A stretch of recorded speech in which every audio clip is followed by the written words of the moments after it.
I want to bring in former CBO Director Doug Holtz-Eakin, and here in the studio, Rob Basso, President of Advantage Payroll Services. So as we await that CBO update, everybody, which, you know, the markets will certainly be watching. Douglas, I will start with you. What do you expect to hear out of this report?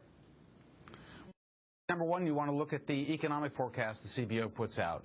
In January and February, when they first looked at 2014, they, like many other people, thought we'd see growth that was 2.7%, ramping up to 3.3% by the fourth quarter.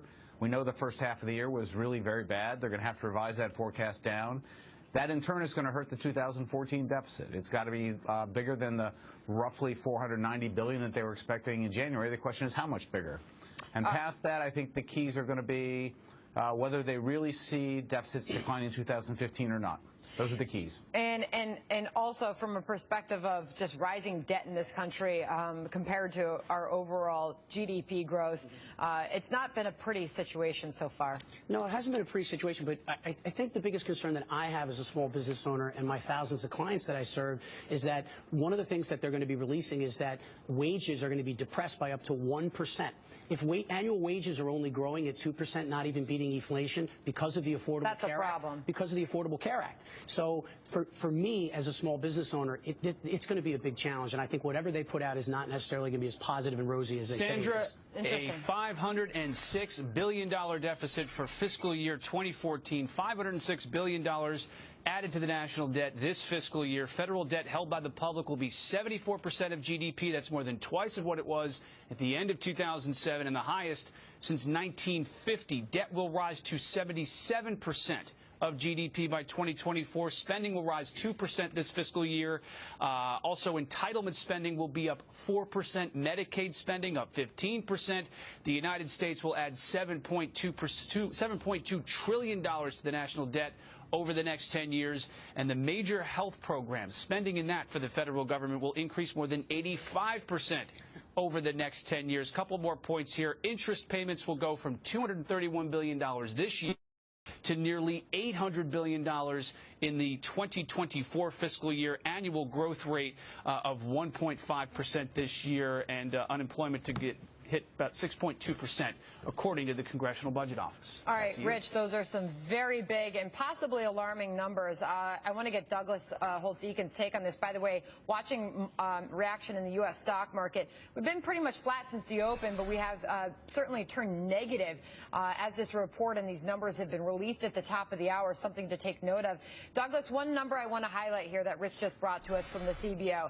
The federal debt held by the public will reach 74% of GDP. That's more than twice what it was at the end of 2007, and the highest it's been since 1950. What does that tell you?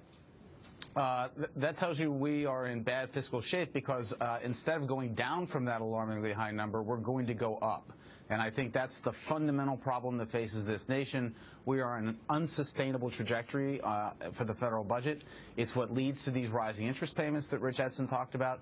Interest payments are expected to be larger than defense spending in 10 years. And I do have to say that it's important for people who are listening to this news to understand these are actually optimistic projections because they assume that the Congress and the President will adhere to the budget caps that they put in place for the next 10 years. I don't think there's any seasoned observer who believes that's going to be true. So the spending is going to be more, not less, than is in these projections. Well, there is a positive comment coming out of the CBO as they analyze these numbers for us, saying, quote, economic growth will pick up in the next 5 years and moderate in later years. That's nice. I hear some giggling there. However, they did say such high and rising debt would have serious negative consequences for both the economy and the federal budget. What does this per se mean for the companies that you talk to and represent? This is not good. We need leadership in Washington. Several things have to happen. We have to reduce the actual administrative burden and the tax burden on the small and medium-sized business owners, and we need to make sure that we're voting our conscience. And I think right now, unfortunately, the current leadership that we have is not doing enough for small and medium-sized businesses. We don't have programs that help them with the challenges that are put in front of them. All they do is keep spending, spending, spending. They need to reel back their spending. Otherwise, we're going to be in this continued situation. And, Rich, it does not appear that they're reining in their spending when you just said said that they are reporting spending will rise 2% in 2014 to $2.5 trillion. You comment on Medicaid spending up 15%, Social Security, Medicare, it's all just going up. We're spending, spending, spending. It's all entitlement program. And remember, discretionary spending, and that's part of the budget that we talk about a lot when you hear the appropriations process. That's the smallest part of the budget. What the federal government did back in the 1960s and the 1930s was say, Social Security, Medicare, and Medicaid, we're creating these programs. We're not going to say how much we're going to spend. If you're owed that money, we're just going to pay it. And now we're starting to reach the point where that is really getting out of control. It is by far the largest part of the budget. And, of course, Doug, as a former author of this report, talks about the hidden numbers in all this. The numbers that we just cited to you are the numbers as if Congress does absolutely nothing, which, of course, we know Congress is going to make some changes. For example, making sure that Medicare doctors don't get a pay cut. That's going to cost $131 billion over the next 10 years. Congress always goes and does that.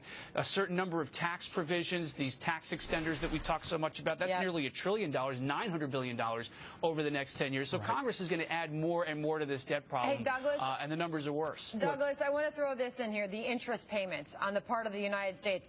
Interest payments will increase from $230 billion this year to almost $800 billion by 2024. By my math, that's more than 3 times the interest payments that we're paying this year that we're going to face in 10 years.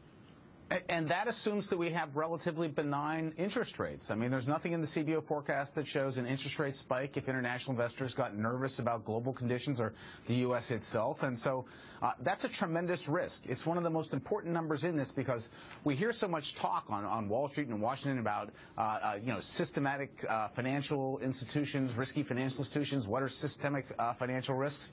The U.S. government is a systemic financial risk right now. It needs to get its act together. And the second number that I just have to emphasize, Rich said it, health spending by federal programs goes up 85% in 10 years, 8.5% a year. Anyone who thinks that the so-called healthcare cost curve has been bent or somehow that problem has been solved is just wishful thinking. We have a fundamental spending problem and it's driven by those programs. Rob, last word to you. Sandra, we just surveyed our clients, and out of 3,000 customers, 98.5% of our clients are getting up to a 25 to 35% healthcare cost increase this year alone. Wow. Wow, those are some staggering numbers. All right, Rich Edson, thank you for bringing that breaking news and those numbers to us live. And Doug Holtz-Eakin with your reaction. Rob, you're going to stick around with us. All right, we're just